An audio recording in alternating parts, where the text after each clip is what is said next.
Sumainyo ang Panginoon. Ang pagbasa sa mabuting balita ng Panginoon ayon kay San Lucas.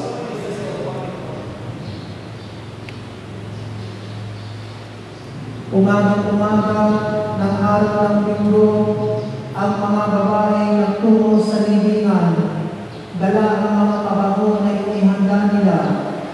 Nang dumating sila, naramdaman nila na igulo na ang batong nakatakip sa pintuan ng libingan.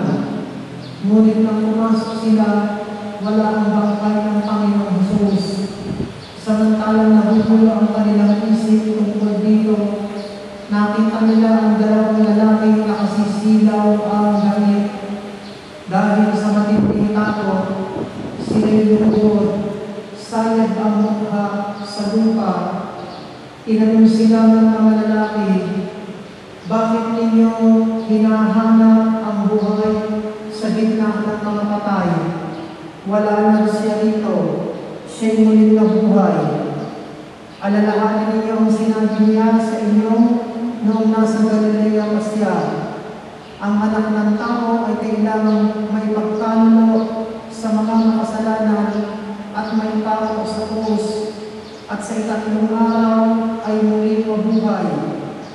At naalala ng mga babae ang sinabi niya, pagbabalik mula sa libingan. Isinalaysay nila ang lahat ng mga ito sa labing isa at iba pang kasama nila. Mga kapatid, ang mabuting balita ng Panginoon.